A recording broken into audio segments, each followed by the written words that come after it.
Hello, welcome to divine drops. ഇന്ന് എനിക്കൊരു training ഉണ്ട്. അപ്പം ഞാനും ലിസയും കൂടെ ട്രെയിനിങ്ങിന് പോവാം. ഞങ്ങൾ രണ്ടുപേരും കഴിക്കാതെ വന്നേക്കുന്നത്. അപ്പം എന്തെങ്കിലും വാങ്ങിക്കണം.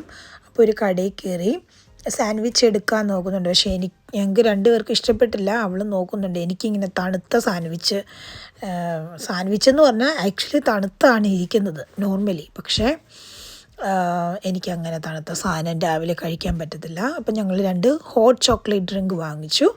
അത് കഴിഞ്ഞ് നമുക്ക് പോകാമെന്ന് ഓർത്തിട്ട് ഇനി ബസ്സിന് പോകാമെന്നാണ് ഓർക്കുന്നത്. പക്ഷേ ട്രെയിനാണ് എളുപ്പം.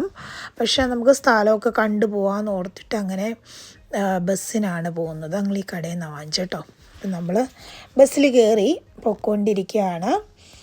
നല്ല പ്രകൃതി ഭംഗിയുള്ള സ്ഥലമാണ് ഡിവോൺ എന്ന് പറഞ്ഞ കോണ്ടി.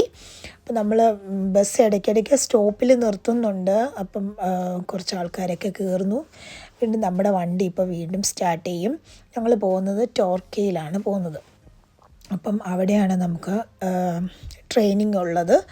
അപ്പോൾ അതിന് 1 മണിക്കാണ് ട്രെയിനിങ്. അപ്പോൾ അതിന് മുമ്പേ നമുക്കവിടെ എത്തിച്ചേരണം.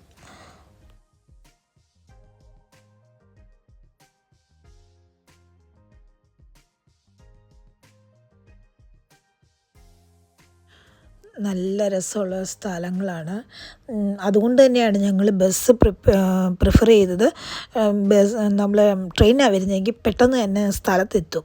പക്ഷേ ബസ്സിന് ഏകദേശം 1 മണിക്കൂർ കൂടുതൽ ഞങ്ങൾ ബസ്സിലിരുന്നു. ഞങ്ങളുടെ കുറേ ഫ്രണ്ട്സ് ഈ സ്ഥലത്തു നിന്ന് ഞങ്ങൾ ജോലി ചെയ്യുന്നിടത്ത് വരുന്നുണ്ട്. ഈ മിഷ്യൻ കണ്ടോ, മരങ്ങളൊക്കെ വെട്ടി അതിനകത്തോട്ട് ഇട്ട് കൊടുത്താൽ മതി. വളരെ ഫൈൻ പീസായിട്ട് ചോപ്പ് ചെയ്ത് വരും. അപ്പം വേണ്ട ഈ സ്ഥലങ്ങളൊക്കെ കണ്ടോ. ഞാൻ നേരത്തെ കാറിലൊക്കെ വരുന്ന സമയത്ത് ഈ സ്ഥലങ്ങളൊക്കെ ഞാൻ വീഡിയോ എടുത്തിട്ടിട്ടുണ്ട്. പക്ഷേ ഇത്രയും വ്യൂ അതിൽ കാണുന്നുണ്ടായിരുന്നില്ല. കാരണം ബസ്സിൽ വരുമ്പോൾ കുറച്ചും കൂടെ നല്ലതായിട്ട് കാണാൻ പറ്റുന്നുണ്ട്. അല്ലാതെ കാറിൽ നമുക്ക് ഇത്രയും കാണാൻ പറ്റുന്നില്ല. ബസ്സിന് നല്ല പൊക്കമുണ്ടല്ലോ. അപ്പം ഞങ്ങൾ 2ാമത്തെ നിലയിലാണ് ഈ ബസ്സിൽ ഇരിക്കുന്നത്. അപ്പം നല്ലതായിട്ട് വ്യൂ ഒക്കെ കിട്ടുന്നുണ്ട്.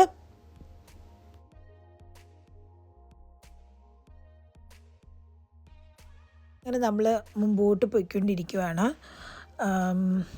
ഇതിപ്പം ഇടയ്ക്കൊരു ടിമോത്ത് എന്ന് പറഞ്ഞൊരു സ്ഥലമെത്തി. ഈ പ്ലേസുകളെല്ലാം ടൂറിസ്റ്റ് പ്ലേസാണ്. ധാരാളം ആൾക്കാർ കാണാൻ വരുന്ന പ്ലേസുകളാണ് ഇതൊക്കെ.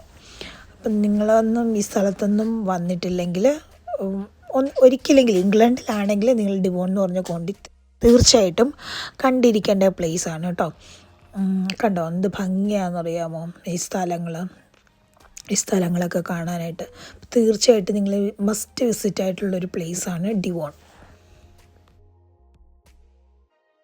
ഈ സ്ഥലത്തിൻ്റെ പ്രത്യേകത എന്താണെന്ന് വെച്ചാൽ കടലിൻ്റെ സൈഡിലാണ് ഈ സ്ഥലങ്ങൾ. അപ്പം അതിന് നല്ല ഭംഗിയാണ്. അതുപോലെ കോസ്റ്റൽ ഏരിയാസ് ഇഷ്ടംപോലെ ഉണ്ട്. നമുക്ക് ടൂറിസ്റ്റ് അട്രാക്റ്റീവായിട്ടുള്ള സോ മെനി പ്ലേസസ് ഉണ്ട്. ഞങ്ങൾ ബസ്സിൻ്റെ മണ്ടയ്ക്കത്തെ നിലയിലായിരിക്കുന്നത്. അപ്പുറത്തെ സൈഡ് ഞാൻ എടുക്കാനായിട്ട് നോക്കുന്നുണ്ട്, ഓപ്പോസിറ്റ് സൈഡ്. പക്ഷേ എന്നെക്കൊണ്ട് പറ്റുന്ന പോലൊക്കെ ഞാൻ വീഡിയോ എടുത്തിട്ടുണ്ട്. ഞങ്ങൾക്ക് ഇറങ്ങേണ്ട സ്ഥലമെത്തി. ഇതാണ് ടോർക്കെ.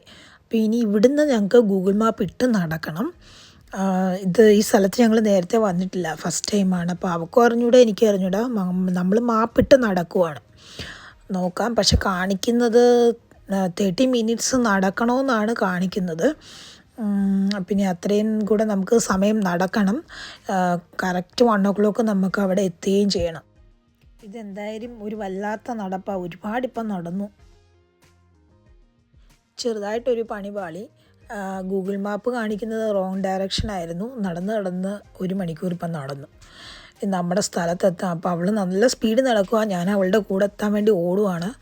ആകെപ്പാടെ ഞാൻ ടയേർഡായി. 1 hour ഞങ്ങൾ നടന്നു എന്നുള്ളതാണ്. ഇവിടെയാണ് നമുക്ക് എത്തേണ്ടത്. അവസാനം എത്തി. പക്ഷേ നമ്മുടെ ടൈമിൽ എത്താൻ പറ്റിയിട്ടില്ല. അങ്ങനെ നമ്മുടെ ക്ലാസ്സൊക്കെ കഴിഞ്ഞു. തിരിച്ച് നമുക്ക് ട്രെയിനിൽ പോകാമെന്ന് വിചാരിച്ച് ട്രെയിൻ ടിക്കറ്റൊക്കെ എടുത്ത് ട്രെയിനിനകത്ത് കയറി. ഇനി നമുക്ക് വീട്ടിൽ പോകാൻ, കാരണം അത്രയ്ക്ക് ടയേർഡായി. അതുപോലെ ഞങ്ങൾ നടന്നു അങ്ങോട്ട്. പിന്നെ ക്ലാസ്സൊക്കെ കഴിഞ്ഞ് ഇപ്പോൾ ഏകദേശം 4 മണിക്ക് ക്ലാസ് തീരേണ്ടത് അത് 4:30ക്കാണ് തീർന്നത്. അങ്ങനെ ക്ലാസ് കഴിഞ്ഞു. എനിക്ക് നാളെ വീണ്ടും ഡ്യൂട്ടി ഉണ്ട്. ഞാൻ ശരിക്കും ടയേർഡായി. ഞാൻ മാത്രമല്ല, അവളും ഒന്നാമത്തെ കാര്യം ഒന്നും കഴിച്ചിട്ടില്ല. ഞാൻ ഇന്നലെ രാത്രിയിൽ ഒരു മുട്ട പൊരിച്ചതും ഒരു കോഫിയും കുടിച്ച് ഞാൻ കിടന്നതാണ്. അതായത് ഡ്യൂട്ടി കഴിഞ്ഞ് വന്നിട്ട്. പിന്നെ ഞാൻ അത്താഴം കഴിച്ചില്ല, രാവിലെ ബ്രേക്ക്ഫാസ്റ്റ് കഴിച്ചിട്ടില്ല. ആകെ ഒരു ഹോട്ട് ചോക്ലേറ്റ് കുടിച്ചിട്ട് ഇറങ്ങിയതാണ്. അപ്പോൾ ഒരു സ്റ്റേഷനെത്തി. നെക്സ്റ്റ് സ്റ്റേഷനിൽ നമുക്ക് ഇറങ്ങണം. കണ്ടോ, നല്ല ഭംഗിയുള്ള സ്ഥലമാണ്. ഞാൻ വീണ്ടും അത് എന്തുകൊണ്ട് ഇങ്ങനെ പറയുന്നതെന്ന് വെച്ചാൽ നിങ്ങൾ കാണേണ്ട സ്ഥലമായതുകൊണ്ടാണ് കേട്ടോ. സോ ഇനി നമ്മളൊരു കേവിൽ കൂടെ കയറി, അതാണ് ആ ഡാർക്ക് സ്ഥലം. അങ്ങനെ വന്ന് ഇറങ്ങേണ്ട സ്ഥലം എത്തി, താങ്ക് ഗോഡ്. അപ്പോൾ ഇനി നമ്മൾ ഇറങ്ങുവാണ്. നമ്മുടെ ഒരു ദിവസം ഫുള്ളും പോയി ഒരു ട്രെയിനിങ്ങിൻ്റെ കാര്യം പറഞ്ഞ് ഇന്ന് ആരെ കണി കൊണ്ടുകൊണ്ടോ ഇറങ്ങിയെന്ന് അറിഞ്ഞൂടാ. എന്തായാലും വെരി ബാഡ് ഡേ ആയിരുന്നു. എന്തായാലും വീട്ടിലെത്തി, ഇനി പോവാം. ഒത്തിരി ടയേർഡായി. നമുക്കിനി ഇനി അവിടെ വീട്ടിൽ പോവാം, ഞാൻ എൻ്റെ വീട്ടിൽ പോവാം. പക്ഷേ എനിക്കിനി ഫുഡൊന്നും ഉണ്ടാക്കാനുള്ള ഒരു ഇതുമില്ല. പുറത്തെങ്ങാണ്ട് പോയി കഴിക്കാമെന്നുള്ള ഇതിൽ പോവാം. അപ്പോൾ അങ്ങനെ ഞാൻ വീട്ടിൽ ചെന്നു. അച്ഛനോടും പറഞ്ഞു നമുക്ക് പുറത്ത് പോയി കഴിക്കാമെന്ന് പറഞ്ഞ് ഞങ്ങളുടെ കൂടെ ഇറങ്ങി.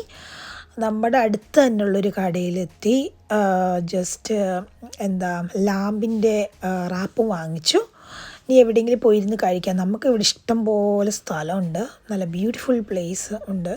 നമുക്ക് അവിടെ പോയിരുന്ന് സ്വസ്ഥമായിട്ട് കഴിക്കാം. അപ്പം നമ്മുടെ സാധനമൊക്കെ അവർ പാക്ക് ചെയ്തു. നമുക്കിരിക്കാനുള്ളൊരു നല്ല സ്ഥലം കിട്ടി. ഇതാണ് കേട്ടോ ഞങ്ങൾ വാങ്ങിച്ച സാധനം. ഇത് ലാമ്പായിരുന്നു. കണ്ടിട്ട് ഇങ്ങനെ എനിക്ക് ഇഷ്ടപ്പെട്ടതേ ഇല്ല കണ്ടിട്ട്, പക്ഷെ തിന്നപ്പോൾ നല്ല ടേസ്റ്റായിരുന്നു. ഞാൻ വിചാരിച്ചിരുന്നത് റാപ്പെന്ന് പറഞ്ഞ് ഞാൻ ഉദ്ദേശിച്ചത് ഇതിനകത്ത് ഫില്ല് ചെയ്ത് നമുക്ക് സാൻഡ്വിച്ച് പോലെ അങ്ങനെ തരില്ലേ, അങ്ങനെയാണ് ഞങ്ങൾ ചിന്തിച്ചത്. തന്നപ്പോൾ അവരിങ്ങനെയാണ് തന്നത്. പക്ഷേ ക്വാണ്ടിറ്റി ഭയങ്കര കൂടുതലായിരുന്നു. റെഗുലറാണ് ഞങ്ങൾ വാങ്ങിച്ചത്, എക്സ്ട്രാ ലാർജോ അങ്ങനെയൊന്നുമല്ല. പക്ഷേ ഭയങ്കര കൂടുതലായിരുന്നു അതിൻ്റെ ക്വാണ്ടിറ്റി. അങ്ങനെ നമ്മളിവിടെ സാധാരണ പോലെ ഡോളിഷിൻ്റെ ബ്രൂക്കിൻ്റെ സൈഡിൽ വന്നിരുന്ന് കഴിക്കുവാണ്. കഴിച്ചു കഴിഞ്ഞിട്ട് നമുക്ക് പോകാമെന്ന് ഓർത്തു. അങ്ങനെ ഇന്നത്തെ ദിവസം ഇങ്ങനെ തീർന്നു. Thank you so much for watching. നിങ്ങളുടെ എല്ലാവരും സപ്പോർട്ട് വേണം കേട്ടോ. Thank you. നെക്സ്റ്റ് വീഡിയോ ആയിട്ട് വരാം. ബൈ.